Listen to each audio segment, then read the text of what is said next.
Bienvenidos a la presentación del libro Valencia Oculta de Carlos Montero Rocher. Carlos, muchas gracias por estar aquí esta noche con nosotros.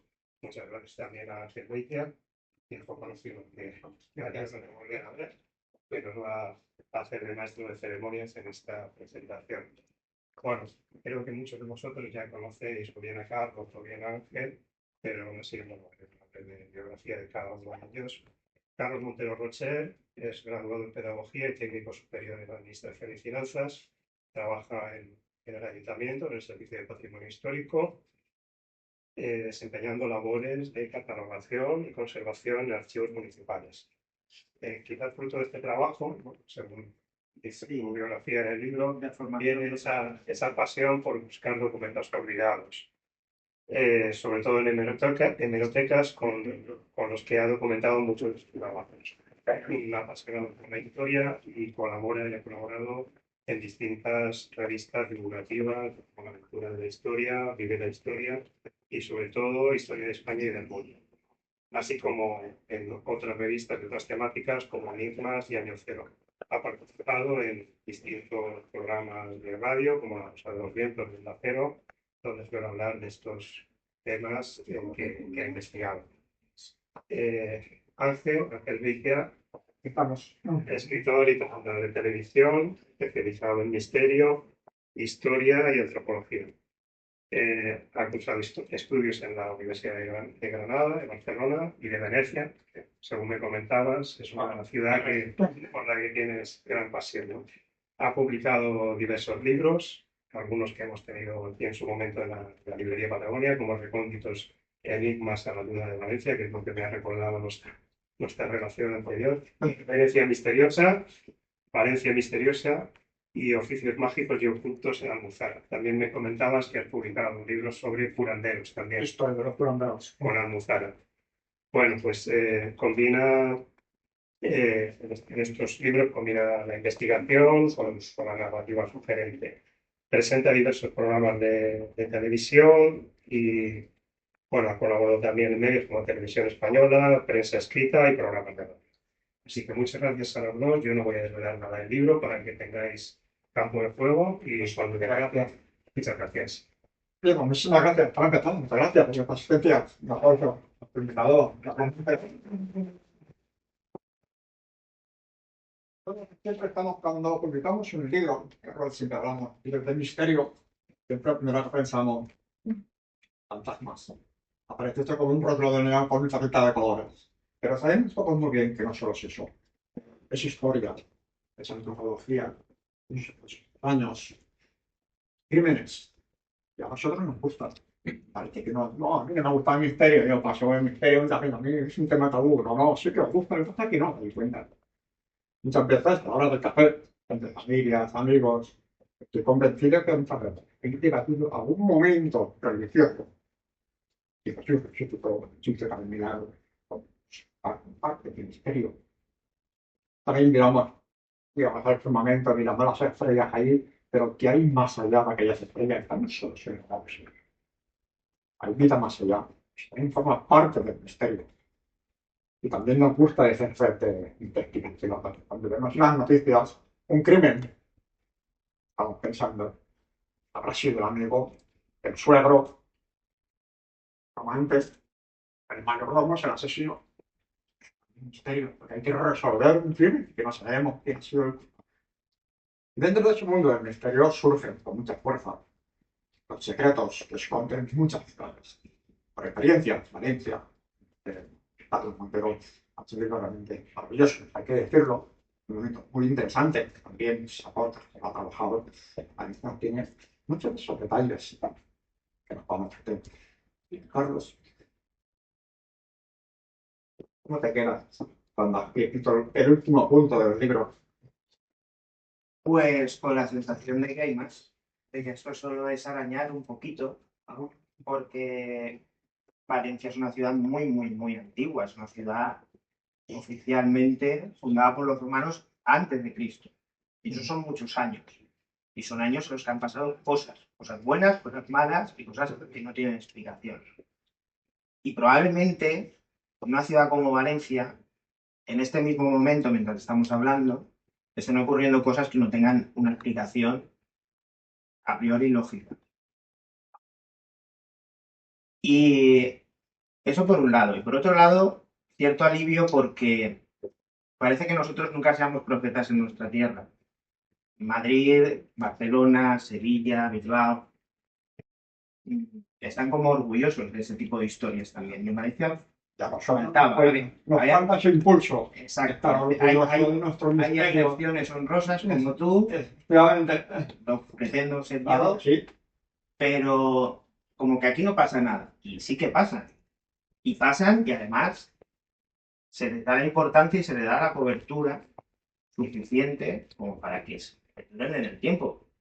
Porque hay casos en este libro que fueron muy mediáticos en su época y que son grandes casos que si hubieran ocurrido en otras ciudades, en otros países, sobre todo en otros países, pero también en otras ciudades, yo estoy convencido de que se habrían hecho películas, novelas y habrían inspirado a grandes temas del terror y del misterio.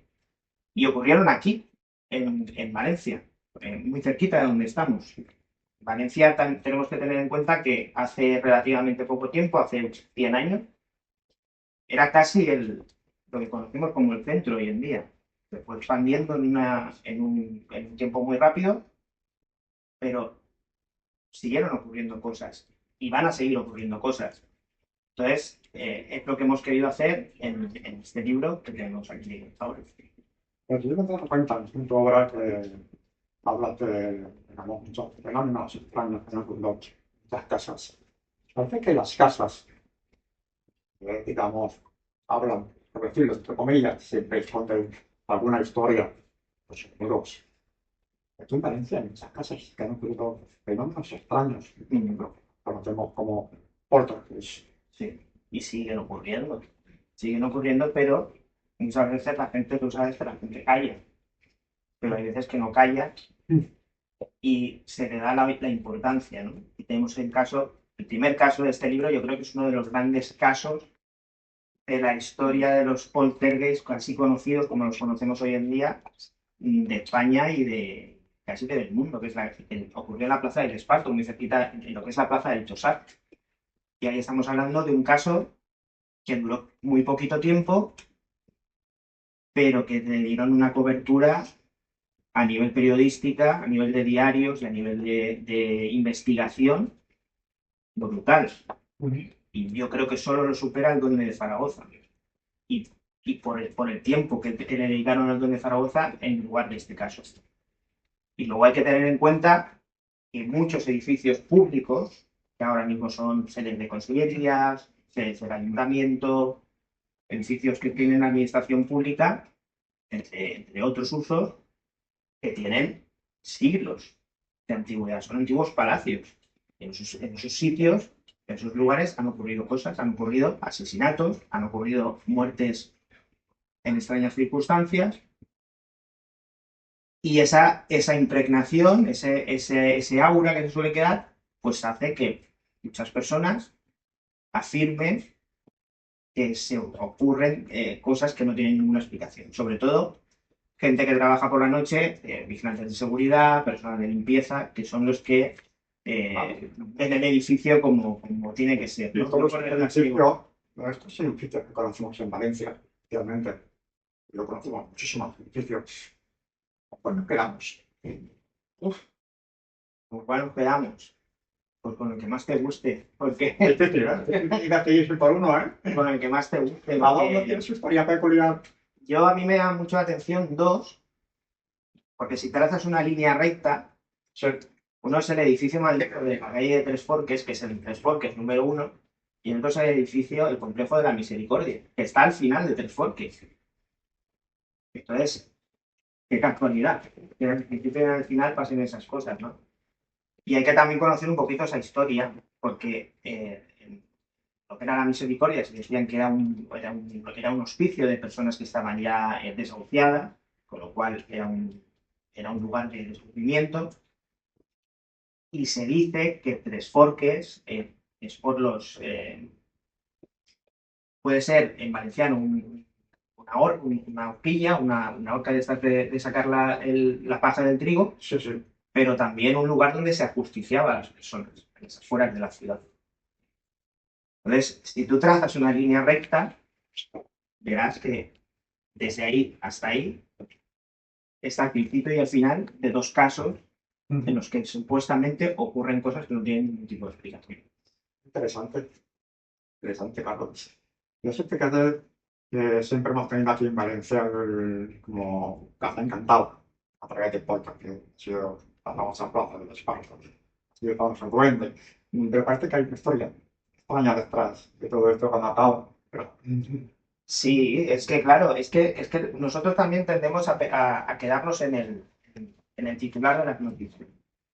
Esta historia ocurre en julio de 1915 y parece como que se acaba ahí. Se acaba porque se silencia, ¿eh?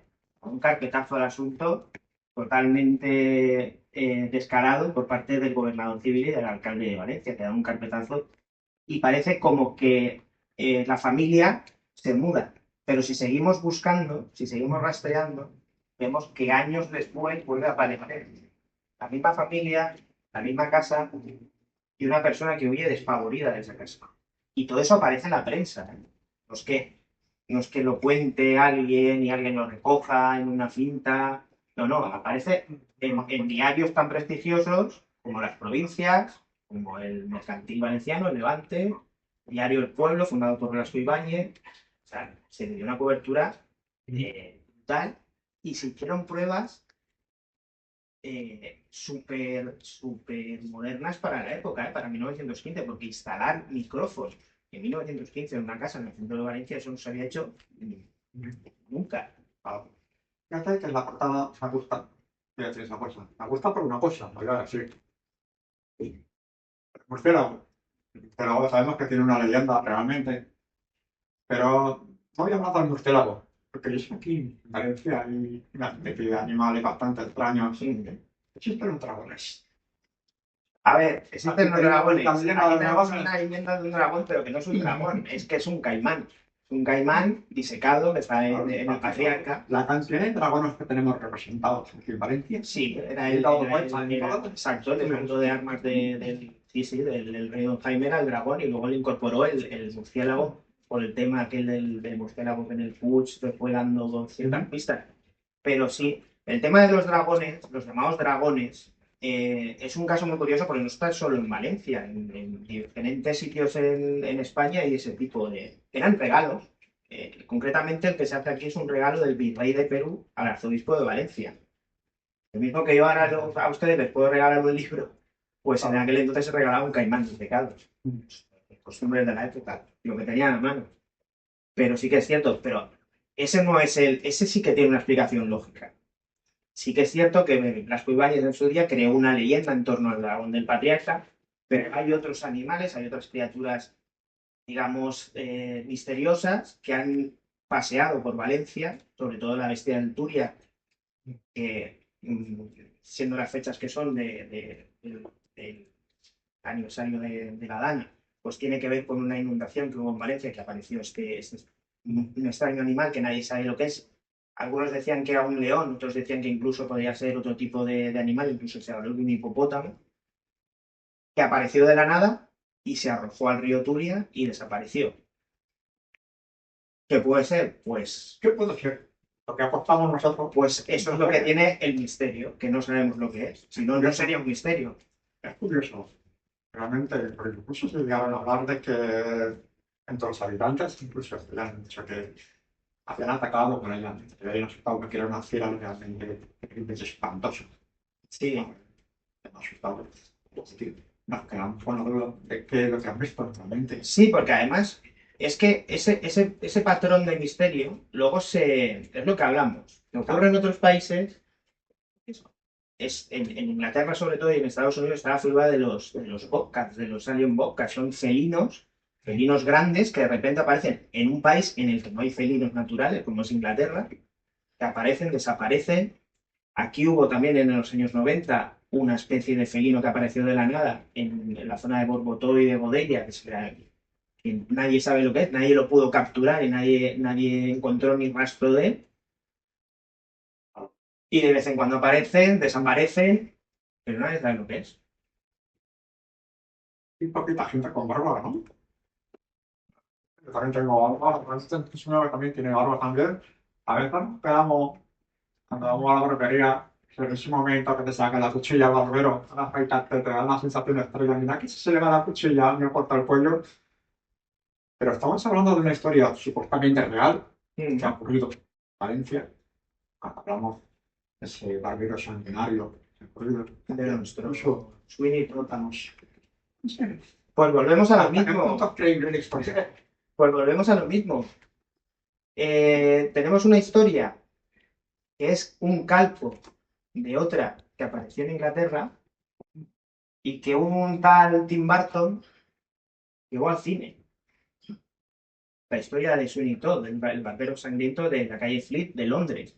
Bueno, pues señores, en la calle Mayans, una de las pocas calles que van a dar a la calle del tren, en este caso, había una barbería, se decía que había una barbería en un entresuelo y bajo había una pastelería y se repite la misma historia. La historia de Sweeney Todd, la inglesa, la versión inglesa, aparece en las llamadas novelas de penique. Las novelas aquí que se llaman de baratillo, novelas de los libros que se llaman en los años 80, estas de Curtis Garland y todo esto. Pero es que la nuestra aparece en un libro de viajes, en un libro de costumbres de la ciudad de Valencia. Y la sitúa en un rango desde 1800 hasta 1871. Es un viajero que coge una serie de impresiones de la ciudad de Valencia y le cuentan esa historia. Con lo cual nosotros, nuestra historia, la historia valenciana, Sí, claro. tiene más base, si lo piensas, tiene más base real que la otra. La otra no es más que una novela. Entonces aquí surge la duda. ¿Cuál fue primero? ¿Es una leyenda urbana? No es una leyenda urbana, está basada en un hecho real, pero ¿cuál es el primero?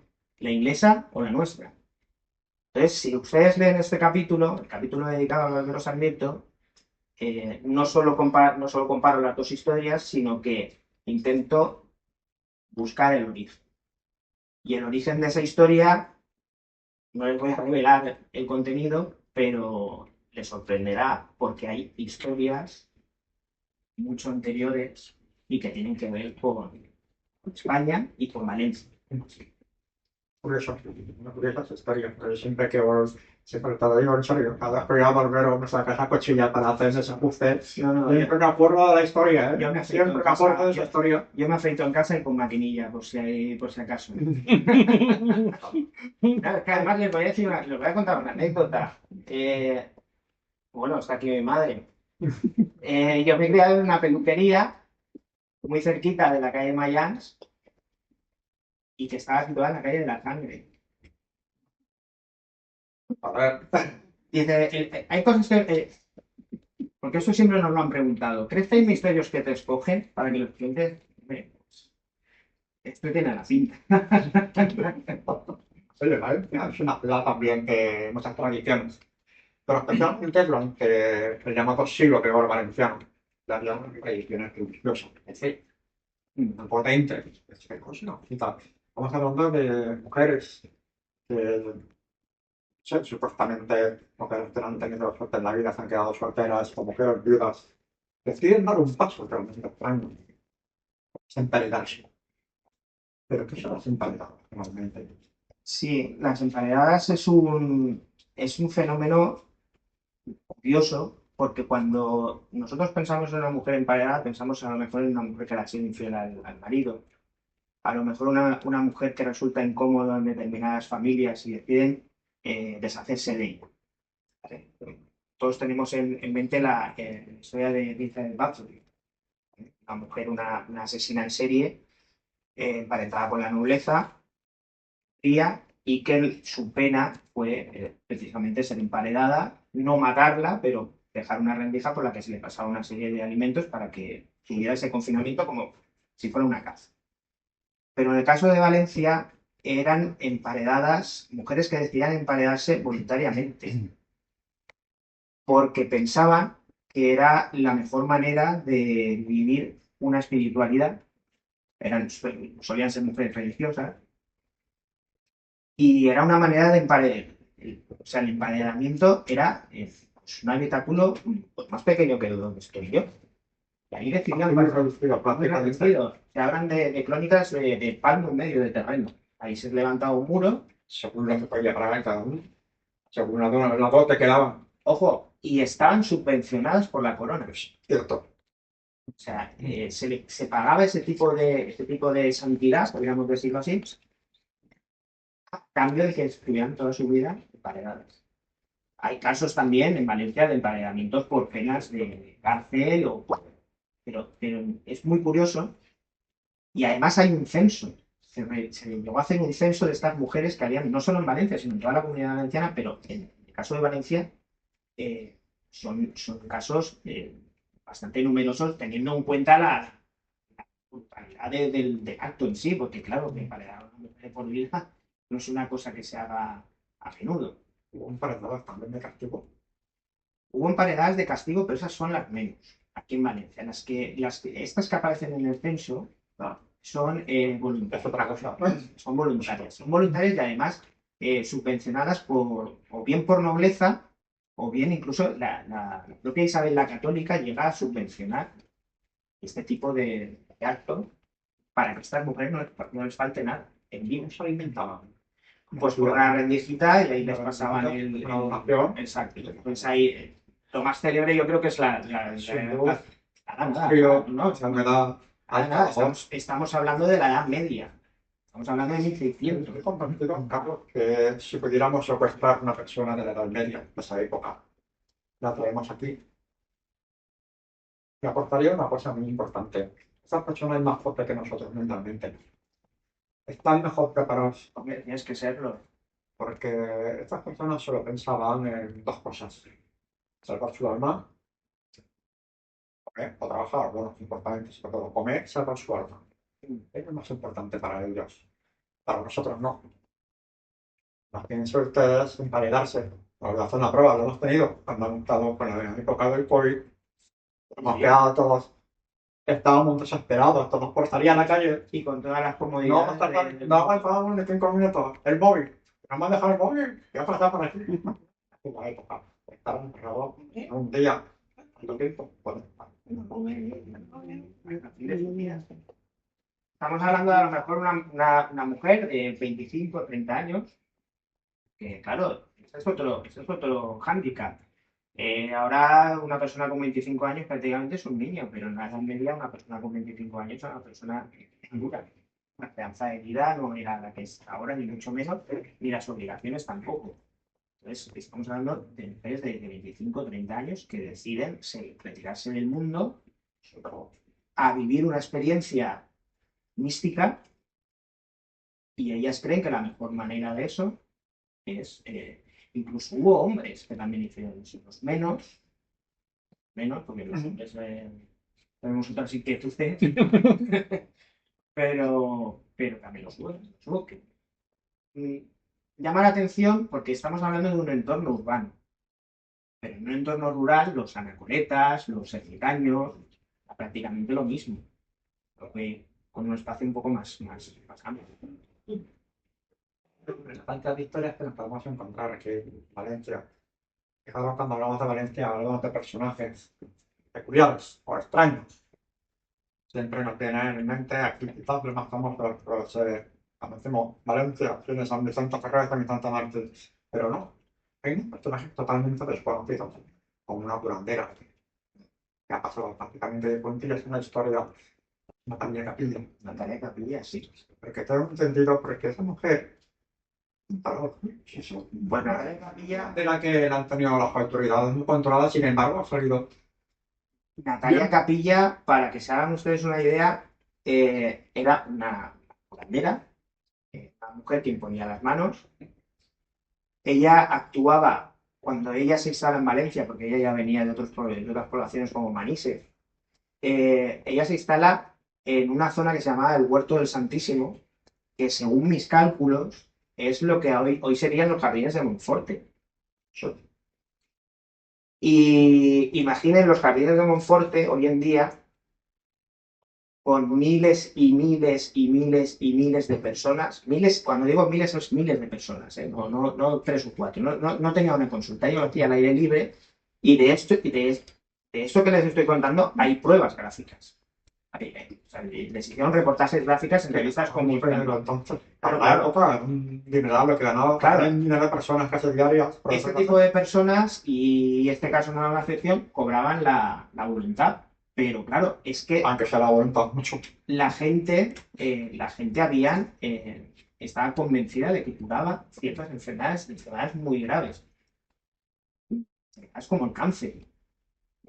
Y de hecho hay políticos que hablan, que se les pregunta por parte de la prensa si creen en ella y dicen, yo es que fui y a mí me curó. Entonces, claro, eh, yo lo que quiero es que ustedes lo vean en un contexto. Estamos hablando no hace mucho, 1900, la década de los años 20, y en un lugar que hoy en día es prácticamente el centro de Valencia. Bueno, pues ahí, como si fuera el sermón de la montaña de Jesucristo, pues iban a que les impusieran las manos. Y era una persona que acabó sus días como acabó, no pudieron hacer nada con ella, acabó de una manera un poco trágica, pero dentro de lo cómo había podido acabar, acabó bastante bien y muchísimo dinero. Para aquella época, para tener tantos seguidores, bueno, seguidores, éramos pacientes que confiaban en ella, algo debía tener, esa mujer. Pues, pues algo de ella. Supuestamente tenía algo algo, Sí, sí. pero cuando un curandero no tiene éxito, falla, la clientela se reduce prácticamente. Pero ella no tenía absolutamente. Claro, Unas es que además, siempre. estamos hablando de que periódicos como en las provincias, El Levante, Diario Pueblo, Diario de Valencia, Revista Estampa, Revista Crónica de Madrid, le dieron cobertura, investigaron, se entrevistaron con personas que habían sido pacientes o habían sido tratadas por esta persona y aseguraban que se habían curado de cosas que son muy difíciles de curar hoy en día. Joder, por favor.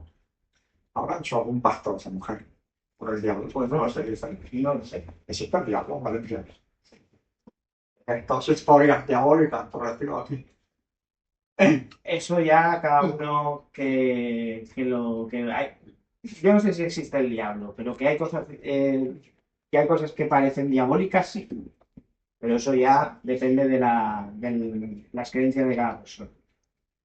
Me acuerdo de una historia morbosa, cuidado, voy a contar una historia morbosa que ocurrió en una localidad, no sé si, ya fue de finales del siglo XIX, que falleció la mujer, eh, el esposo, trabajador, muy bien, pero por lo visto no la enterró en el cementerio, sino que la escondió en un baúl, en el sótano de su casa.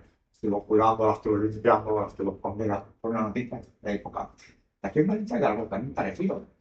Hay gente que pierde ser querido y se niega a no enterrar. No. Bueno, se niega, No. o a lo Lo mejor entierra no sabe y luego se arrepiente. Y luego se arrepiente. O sea, este caso que hablamos es de una madre que desentierra a su hija y la paran en el tranvía, en la calle Fátima.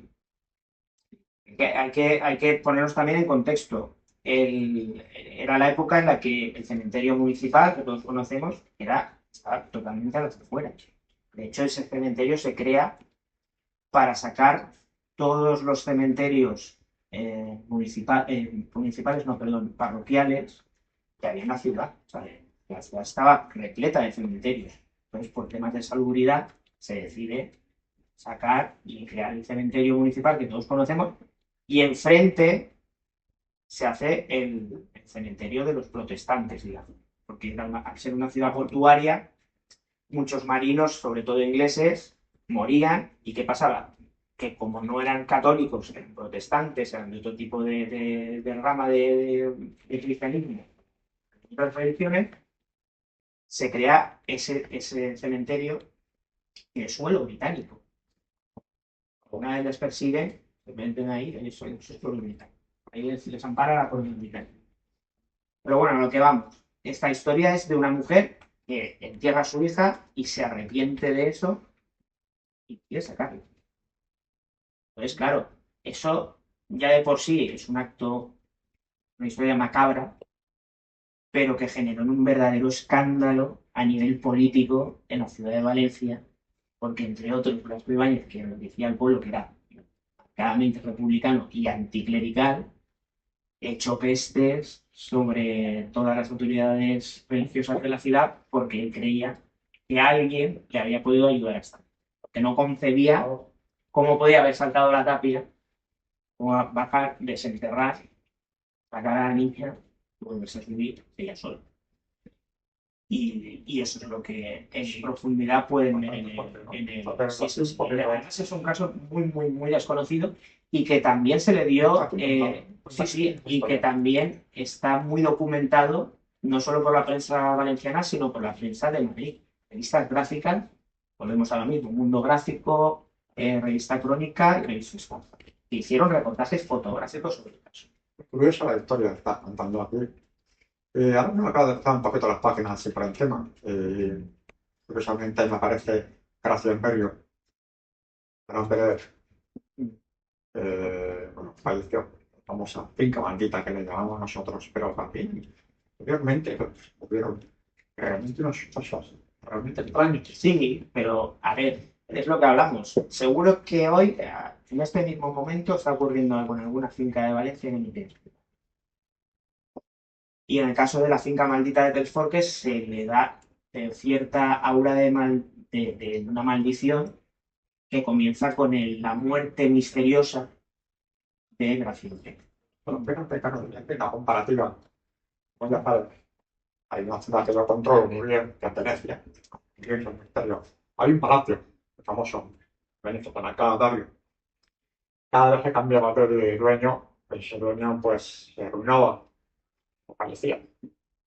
O tenía una muerte realmente trágica, lo podría haber asesinado.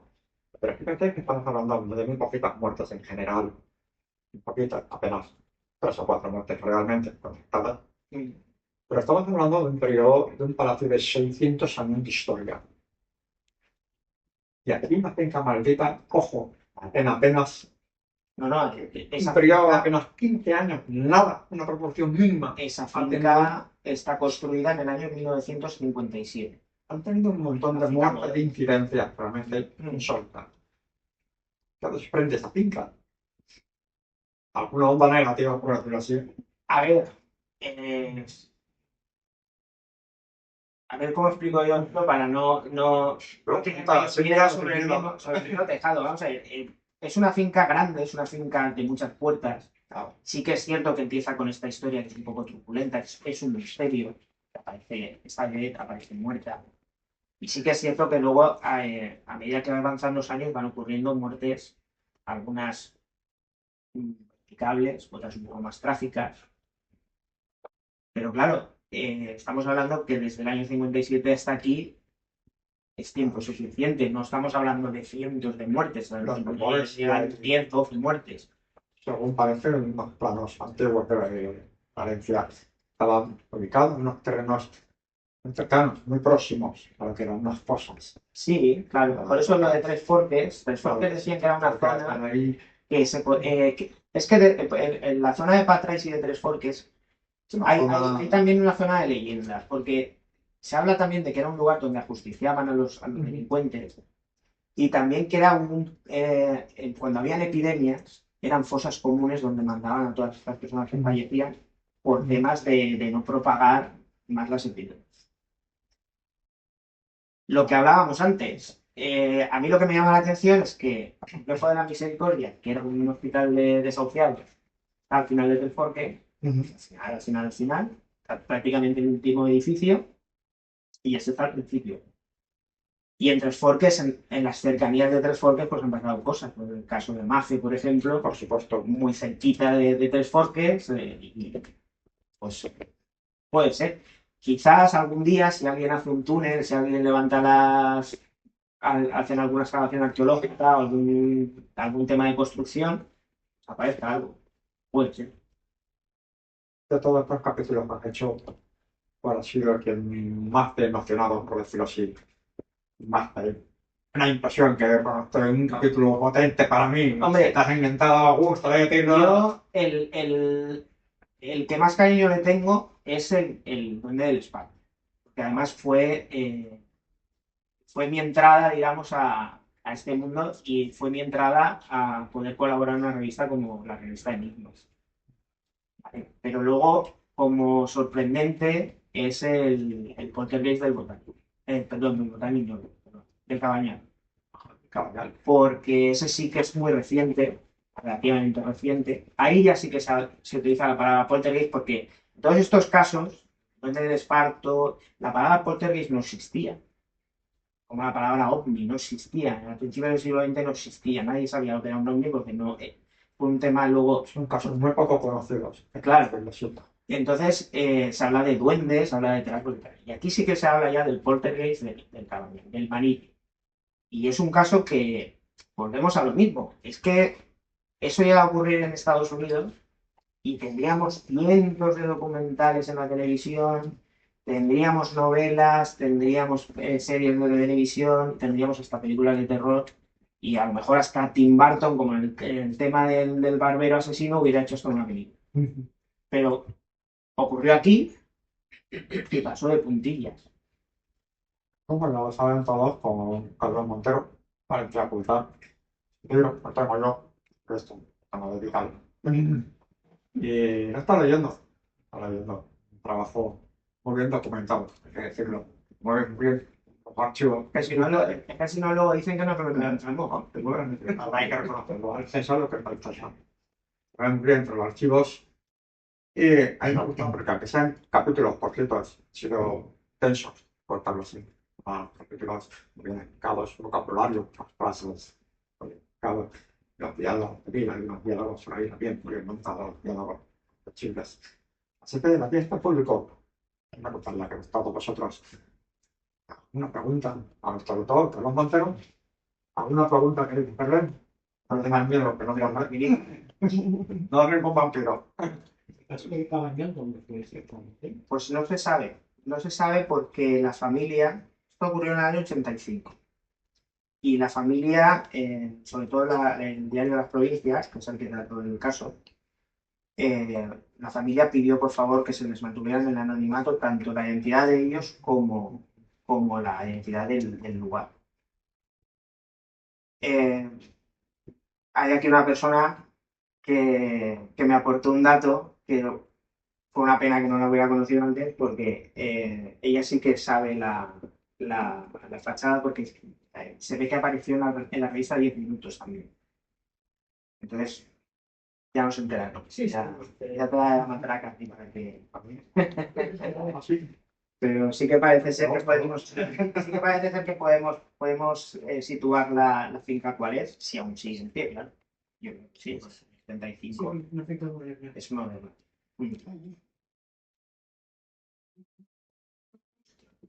Se me a preguntar.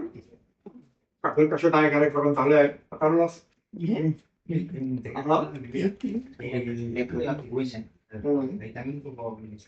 lo recogimos en el libro. Más ahí es una historia un poco triste porque tiene también que ver con el tema de los niños robados. Exacto, sí. Sí, se llama La Cigüeña por la hospital de. Sí, se recoge en el hospital. Los edificios públicos hay que tener en cuenta sobre ciudades como Valencia. Son edificios reutilizados. Ya eran edificios privados, eran palacios, entonces, tienen mucha historia y han podido ocurrir cosas. Entonces, los hospitales, la Misericordia también era un hospicio, era un hospital. Entonces, son lugares en los que suelen ocurrir, son lugares de sufrimiento y que por lo visto pues aparecen luego ese tipo de cosas para las que no tenemos explicación, pero que ahí están. El Palacio de la Generalitat también es otro, que también dicen que aparecen cosas.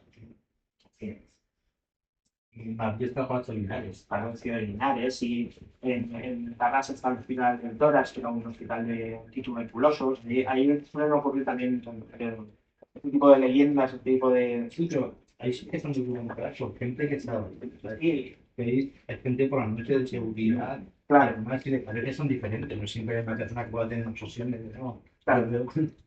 Es gente diferente. Claro, en el trasiego del día a día no, la gente no cae, pero yo, por ejemplo, he trabajado trabajo en edificios públicos, te quedas por las tardes, que ya te quedas tú completamente solo, siempre tienes esa, como que alguien pasa, que no quiere decir que sea nada despectivo, pero tienes esa predisposición, ¿no? Porque son edificios que se quedan en silencio completamente y cada noche debe de ser aterrador. Cualquier ruidito que eso, pues tiene que ser, pero claro, luego la gente pues de su gestión o pues, que realmente haya. Claro, cuando son varias personas, pero claro, si es solo uno, pues bueno, Claro. no puedo tener esa línea, ¿no? Pero cuando ves que son varias personas que a lo mejor luego lo comentan, y lo que también me pasó, no es que uno vaya publicando, Sí, sí, el comentario a lo mejor del día a día es cuando sale. claro. Lo que pasa es que siempre ese tipo de cosas se tiende a callar. Porque claro, una persona que trabaja en seguridad por la noche, pues, como con los pilotos, con los pilotos de aerolíneas, con los hombres. Son temas incómodos y la gente muchas veces prefiere callar. Entonces es muy raro que aparezcan en la prensa. No hablo de programas como Cuarto Milenio o programas de radio, sino en prensa escrita e investigada. Entonces, aquí sí que se recogen casos que aparecieron y además bastante, con una cobertura muy amplia. Que es lo que llama la atención también. Y aparte de esta curandera chomita, hay más curanderos que hayan pasado.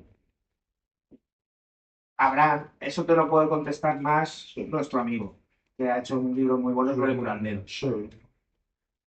Pero claro, este en concreto es el más llamativo, pues que pues, es una pasada. Lo que ocurre ahí, estamos hablando de 100 años, la década de los 20, que tampoco es que haga mucho. Ahí lo dejo. Sí, son misterios. Sí. El caso más no contamos. No, caso me dices no, porque el libro es solo del término municipal de la ciudad. Vale, vale.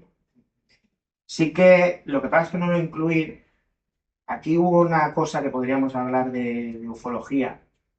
Y es que, bueno, aquí sabéis que cada X tiempo se puede ver una aurora boreal en la ciudad de Valencia.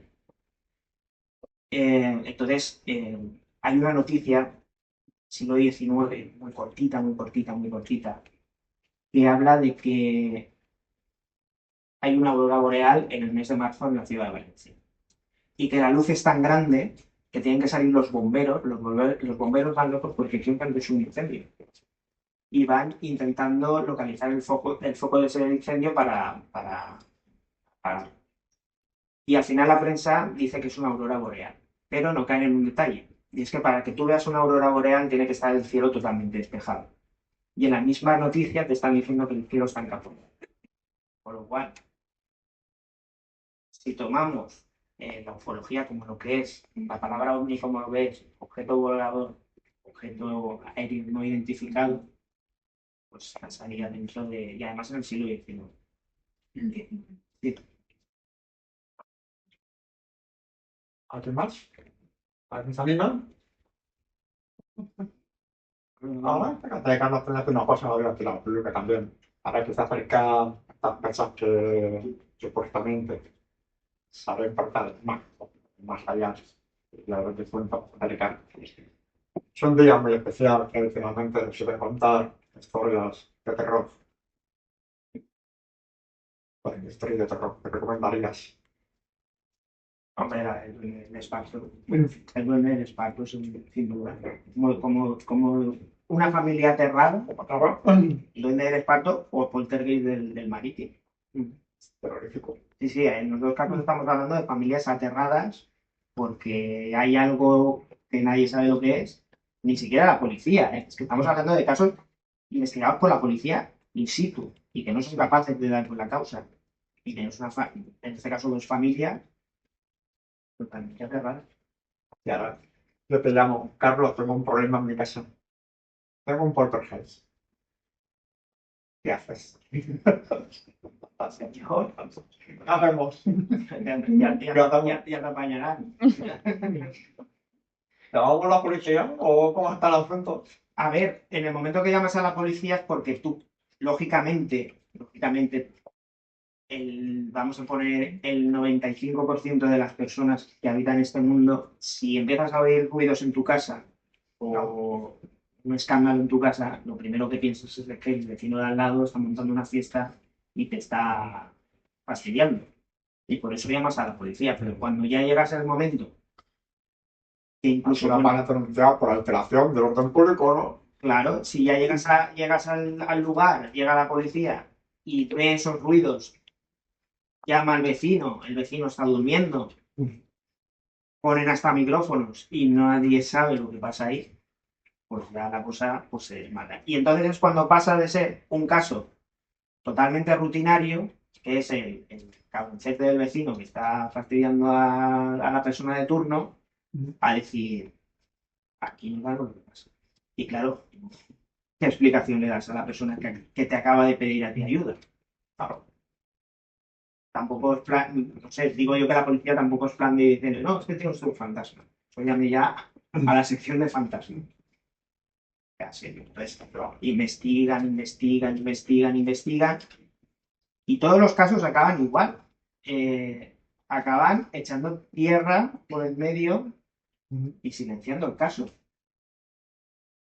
Ocurrió con el Don del Esparto, ocurre con el del Marítimo,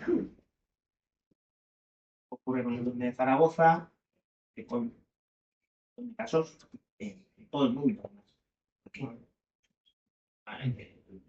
Sí, en Estados Unidos tenían al matrimonio Warren que podía a lo mejor encontrar la causa, pero aquí pues de momento no tenemos. Sí, pero bueno, eso ya no es tan agresivo como lo que, digamos que ese grupo lo que ayuda es a pasar al otro lado, ¿no? Que no son casos tan brutales como estos.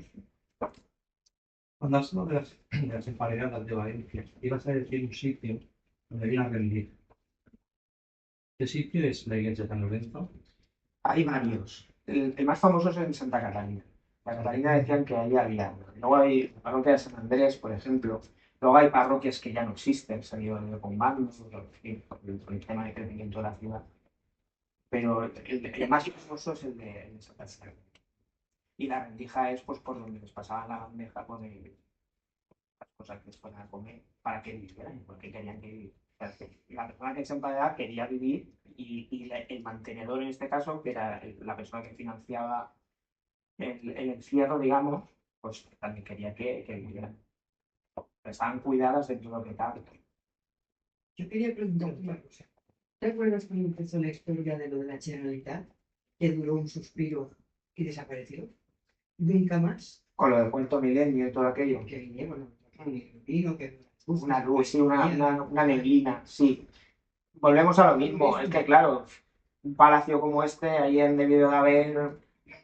Pero que se echó tierra rápido. Sí, sí, es que, desapareció claro. de todo. Sí. Todo es así porque, como no somos capaces de explicarlo, es lo que nos crea incomodidad. No saber dar una explicación. Ni tener medios para explicarlo. Entonces, ya se olvidará la gente. Pues el mismo ritmo de la actualidad pues te va llevando. En este caso, en el Don del Esparto de 1915, estamos en una época de Primera Guerra Mundial, los periódicos solo hablaban de eso, y luego aparte las tensiones políticas que había en el propio país, que también eran de la marinera. Estaba el tema de Marruecos, el tema de. Pues, Es que a mí lo que me extraña y me llama mucho la atención es que viendo tantos edificios antiguos en Valencia, ya han sido muchas cosas, que no hay. Es que me extraña. No, ¿verdad? Males, Sí. de Bellas Artes, de Valencia, era un hospital. Mira, yo el primer libro que escribí se llama La oleada de los duendes. Y esos son casos paranormales que se inicia con el Duende de Zaragoza a finales del 34 y acaban prácticamente una semana antes de que comience la Guerra Civil. Y son 10 casos tratados por la prensa. Entonces, yo la conclusión que llevo es que en este caso explotó el Duende de Zaragoza Y las demás personas que estaban sufriendo eso en otras casas, en otros puntos de la ciudad, vieron el respeto con el que la prensa trataba eso y se animaron. Estamos hablando de casos además de mujeres que volaban bueno, y hay un caso en concreto en Santa Rasa que es, bueno, eso parece una película.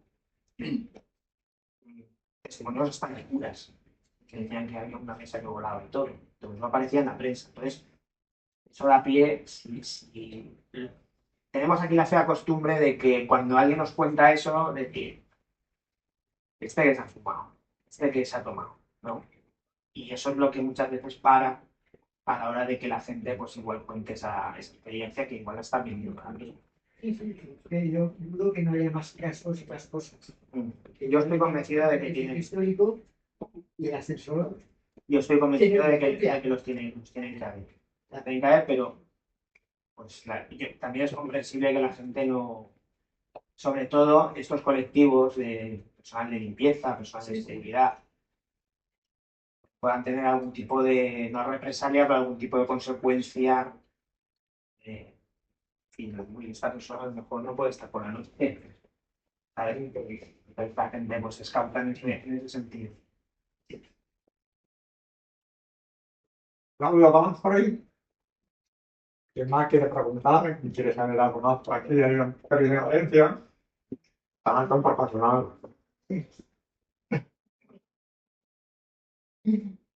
Bueno, pues Pues nada, si me permites agradecer a Estamos al ya. equipo de la librería Patagonia por habernos dejado el espacio y nada, y las personas que lean el libro, pues espero que les guste y nada. Bueno, pues aquí la dejamos con el trabajo de la Valencia Oculta. Aquellos que desean adquirir su ejemplar tienen la oportunidad de que lo firme, comprarlo. Está el señor librero esperando ansiosamente, preparado para la carrera y para que lo firme Carlos. Así que, con todo el cariño. Gracias a todos ustedes. Muchas gracias.